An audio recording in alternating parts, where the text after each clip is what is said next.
सभी का हमारा उत्तर प्रदेश में और मैं हूं आपके साथ काव्या। तो चलिए बुलेटिन की शुरुआत करते हैं, लेकिन उससे पहले नजर डालते हैं बुलेटिन की कुछ अहम सुर्खियों पर। सीआरपीएफ ग्रुप सेंटर के जवानों ने कोरोना वैक्सीन लगवाने से किया इनकार, समझाने में जुटी स्वास्थ्य टीम। सिद्धार्थनगर में कलेक्टर परिसर में चौकीदार संघ ने अपनी मांगों को लेकर किया धरना प्रदर्शन।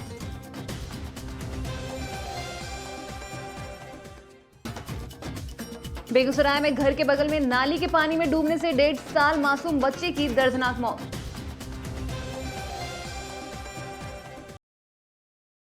और अब खबरें विस्तार से। उत्तर प्रदेश के अमेठी जनपद के त्रिसूणी स्थित केंद्रीय रिजर्व पुलिस के ग्रुप सेंटर पर तैनात जवानों और अधिकारियों ने कोरोना वैक्सीन लगवाने से मना कर दिया है।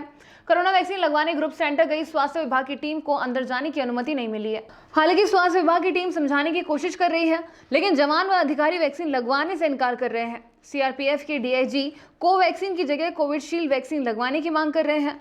गौरतलब है कि पहले और दूसरे चरण में स्वास्थ्य कर्मियों को कोरोना वैक्सीन लगाने के बाद गुरुवार से उत्तर प्रदेश में फ्रंटलाइन वर्कर्स को टीका लगाया जा रहा है।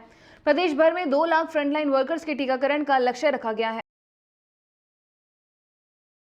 खबर उत्तर प्रदेश के सिद्धार्थनगर जिले से है, जहां बासी कस्बे में लगने वाले ऐतिहासिक माघ मेले का उद्घाटन आज प्रदेश सरकार के स्वास्थ्य मंत्री जयप्रताप सिंह ने विधिवत पूजा पाठ के बाद किया। ये मेला एक माह से 5 दिन तक चलेगा। मेले की स्थापना स्वर्ण पंडित राजेंद्र प्रसाद त्रिपाठी ने सन 1994 में की थी तथा मौनी अमावस्या के दिन इस माघ मेले का आयोजन होता रहा। इस बार कोविड-19 के कारण मेले का आयोजन थोड़ी देर से किया जा रहा है। मेले के उद्घाटन में स्वास्थ्य मंत्री के स्वागत का जमकर स्वागत किया गया। स्वागत समारोह में नाबालिग बच्चों से बैंड बाजा बजवाया गया, जो आप वीडियो में भी देख सकते हैं। इस मेले का आयोजन बासी नगर पालिका द्वारा किया जाता है।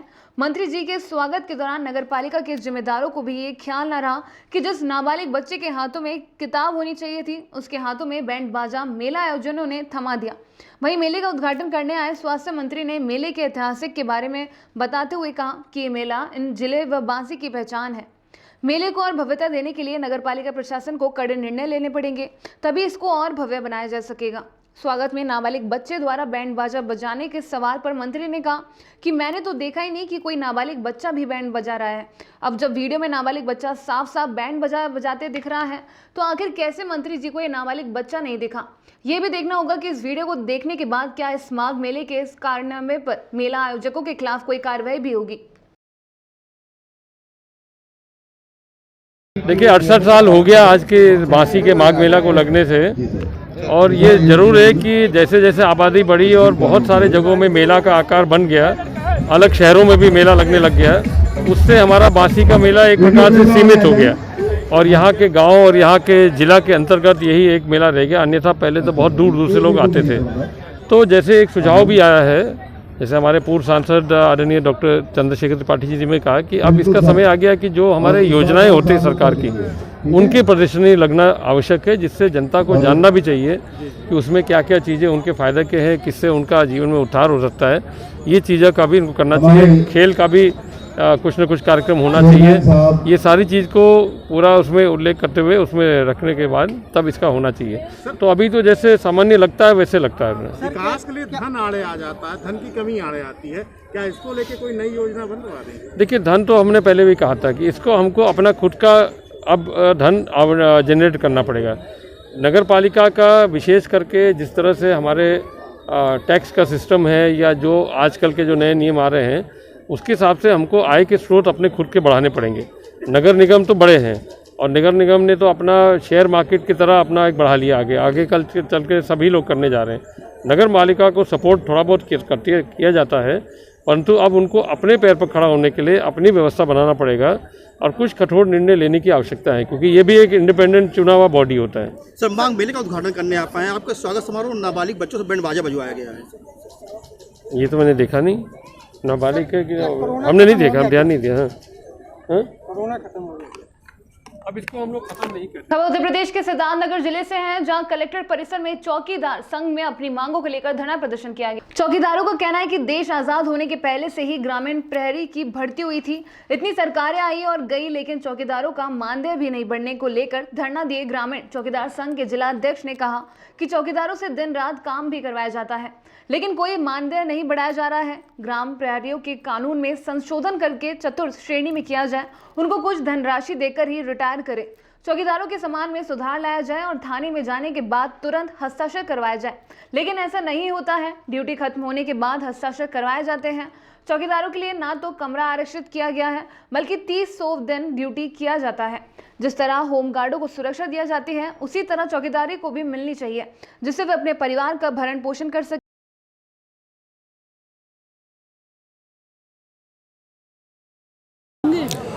देखिए, हम अपनी चतुर्थ श्रेणी मांग को लेकर के हमारे जितने भी चौकीदार भाई हैं उत्तर प्रदेश के समस्त चौकीदार भाइयों की मांग है कि हम लोगों को चतुर्थ श्रेणी का दर्जा दिया जाए। हमारे बगल में बिहार राज्य है, वहाँ चतुर्थ श्रेणी का दर्जा है। झारखंड है, वहाँ भी चतुर्थ श्रेणी का दर्जा है। हरियाणा में 7,000 रुपया वेतन वहाँ के मुख्यमंत्री ने कर दिया है। हम अपने माननीय मुख्यमंत्री योगी आदित्यनाथ जी ने हमारा 1,000 रुपया बढ़ाए थे। मैं उनसे निवेदन करना चाहता हूँ, वंदन करना चाहता हूँ कि वो हम लोगों का, उन्होंने लोक भवन में कहे भी थे कि आप लोगों का यह मानदेय कम है, लेकिन मैं और बढ़ाऊंगा। तो 2022 का चुनाव आने वाला है, 2022 में हम लोगों का बढ़ेगा नहीं। हम चाहते हैं कि हम लोगों का या तो मानदेय बढ़ा दें या तो फिर चतुर्थ श्रेणी का दर्जा कर दें। और जो लोग रिटायर होने वाले हैं, आज का हमारा जो वेतन दिया जा रहा है उनको उसको पेंशन के रूप में उनको दे दिया जाए, जो जितने हमारे कर्मचारी हैं। और हमारी कई समस्याएँ हमारे थाने पर है। हमारे थाने पर हमारे दीवान जी, मुंशी जी हम लोगों को 10 कमरा दे करके चौकीदारों को, और उसके बाद दिखा देते हैं कि जितने समस्त चौकीदार के ग्रामीण चौकीदार कर्मचारी हैं सबको सारा सामान दे दिया गया। किसी को पूरा सामान कभी भी नहीं दिया जाता है। यह मैं माननीय योगी आदित्यनाथ जी से भी और समस्त पत्रकारगण से भी मैं निवेदन करना चाहता हूं कि आप लोग हमारी बातों को उछालें और कहें, जिससे हमारे माननीय योगी आदित्यनाथ जी भी जाने, हमारे पुलिस विभाग के आला अधिकारी। धरना करने का उद्देश्य यही है, हमारे वेतन कम होने के कारण हम लोग ग्राम प्रहरी थाने पे जाते हैं। जो भी सामान भी आता है वो भी कम आता है। थाने पे 10 लोगों को मिलता है, दिखाया जाता है पूरे थाने को। ये हमारे सिद्धार्थनगर की कमियां हैं, हमारे जिला अधिकारी के महोदय के वजह से। आज हम लोगों को मुख्यमंत्री सीएम साहब हमारे 2 हाजिरी का आदेश दिए, आज तक 2 महीना बीत गया, वो भी नहीं हुआ। आने वाले समय में भी ऐसे दिखाएंगे हम लोग भी। हर खबर उत्तर प्रदेश के गोंडा से, जहां अदर पुलिस महानिदेशक कानून व्यवस्था उत्तर प्रदेश ने पुलिस महानिरीक्षक कार्यालय में आगामी त्रिस्तरीय पंचायत चुनावों एवं कानून व्यवस्था के दृष्टिगत परिक्षेत्रीय जनपदों की समीक्षा बैठक ली।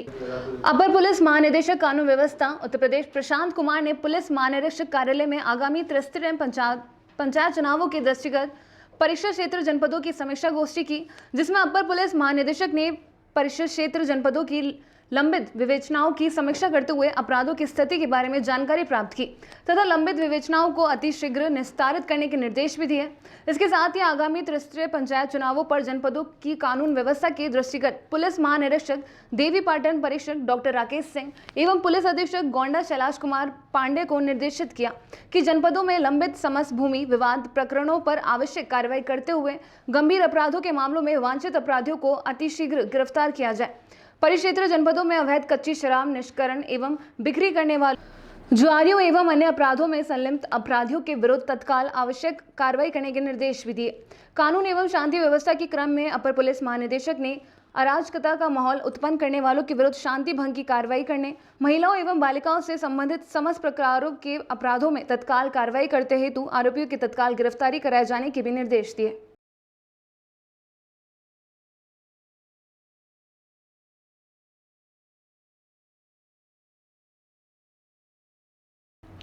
और अब खबर शाहजहांपुर से, जहां एआरबी रेबीज इंजेक्शन 72 घंटे से ज्यादा हो जाने पर कुत्ता, बिल्ली, बंदर आदि जैसे जानवर जो काट लेते हैं उनका वायरस खून में दौड़ने लगता है। लेकिन अजीब बात यह है कि लोगों का कहना है कि लोग एक हफ्ते से जिला अस्पताल में रेबीज का इंजेक्शन लगाने के लिए लगातार चक्कर काट रहे हैं मरीज, लेकिन फिर भी उनको वैक्सीन नहीं मिल पाती। आखिर माजरा ये समझ नहीं आता कि सरकारी अस्पतालों में से ना मिलने की वजह प्राइवेट मेडिकल स्टोर पर अवेलेबल है। आखिर ये रेबीज इंजेक्शन जो सरकारी अस्पतालों में ना मिलने की वजह प्राइवेट मेडिकल स्टोर पर कैसे मिल जाता है। प्राइवेट इंजेक्शन की कीमत 300 से 350 तक बेची जा रही है, जिससे गरीब आदमी उसे लेने के लिए निराश हो जाता है। किसी के पास इतने पैसे नहीं है कि वह प्राइवेट मेडिकल स्टोरों से रेबीज का इंजेक्शन लेकर अपने लगवा सके। सूत्रों से मिली जानकारी से अंदाजा ये लगाया गया है कि सरकारी अस्पतालों में रेबीज का इंजेक्शन जो आता है, लेकिन प्राइवेट मेडिकल स्टोर पर सप्लाई कर दिया जाता है, जिससे मोटी रकम पाकर डॉक्टर फल फूल रहे हैं, जिससे गरीब लाचार जनता लगातार सरकारी अस्पतालों के चक्कर काटने में लगी है। जहां तक कि जिला शाहजहांपुरा में कई लोग जिला में रेबीज के इंजेक्शन लगवाने आते हैं। को हमारा कल भी आज भी कह रहा है ही नहीं, कह रहे हैं है ही नहीं, डॉक्टर कह रहे है ही नहीं। क्या वजह है आपको, किस लिए इंजेक्शन लगवाने आए हैं, क्या हो गया? हमारा कुत्ता ने काट गया था। कब काटा था? आज हो गए हैं 11वां दिन है। आज 11वां दिन, अभी तक कोई इंजेक्शन नहीं लगा? 2 लगे हैं और एक को कल भी बजे और 3 लगते हैं। एक को कल भी बजे, आज भी बजे नहीं। कितनी दूर से आते हैं? हम आते हैं ददरौल क्षेत्र से, कम से कम 20 कोस मैदान यहाँ से। भैया महामदी से नहीं लगे, कहीं छोटे से पता नहीं आए हुआ, नहीं मिले हैं 3-4 दवाई चुके, नहीं लगा ही रहेगा दवाई नहीं। तो मेरे फोन करके पूछो, दिन कहीं फ़ोन नंबर लिख ले, जब फोन करके आए फोन करके तो कहीं जल्दी आओ, यहाँ नहीं है दवाई नहीं, बताओ दवाई नहीं। कौन कह रहा दवा नहीं? जे जो यहाँ बैठे हैं तो कही रहे। कितनी बार आप आ चुकी हैं? आज 3रा चक्कर है।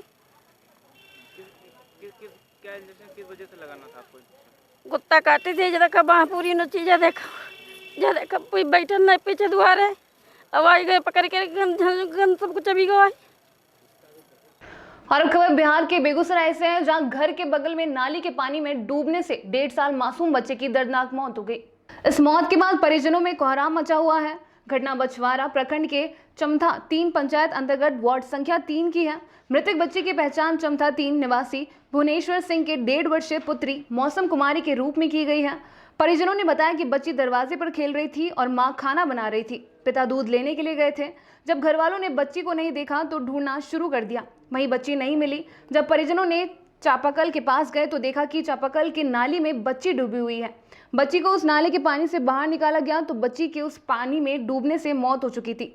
वहीं इस घटना के बाद परिजनों में कोहराम मच गया। वहीं इस घटना की जानकारी बछवारा थाने पुलिस को दी गई। मौके पर बछवारा थाना अध्यक्ष पहुंचकर बताया कि घर के बगल में ही नाली के पानी में डूबकर 1.5 साल बच्ची की मौत हो गई। वहीं बछवारा थाने की पुलिस ने बच्ची के शव को लेकर अपने कब्जे में लेते हुए पोस्टमार्टम के लिए बेगूसराय सदर अस्पताल भेज दिया और आगे की कार्रवाई में जुट गई है।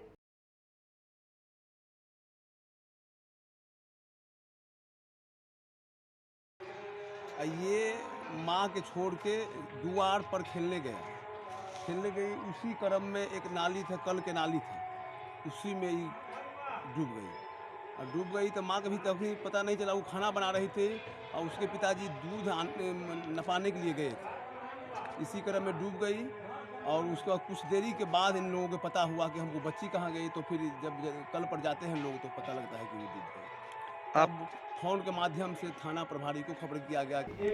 और अब खबर कासगंज के सिरपुरा से, जहां तैनात देवेंद्र कुमार की मृत्यु हो गई और दरोगा अशोक कुमार गंभीर रूप से घायल हो गए, जिससे जिले के तमाम अधिकारी में हड़कंप मच गया। वहीं उत्तर प्रदेश के मुख्यमंत्री योगी आदित्यनाथ के द्वारा दिए गए कड़े आदेश के अनुसार के तहत कठोर कार्रवाई करने के आदेश भी दिए, जिससे कासगंज जिला पुलिस अधीक्षक मनोज कुमार सोनकर के नेतृत्व में अपर पुलिस अधीक्षक आदित्य प्रकाश वर्मा, क्षेत्र अधिकारी पटियाली गाविंद्र सिंह पाल सिंह गौतम के नेतृत्व में सर्विस लाइन SOG थाना सिकंदपुरा वैश्व थाना सिरपुरा की पुलिस के सहित 3 टीमें गठित की गई और फिर सर्च ऑपरेशन चलाया गया, जिसके 12 घंटे के बाद सुबह तड़के के ही आरोपी एलकार नाम का पुत्र हुब्बूलाल मुठभेड़ में एनकाउंटर में मारा गया।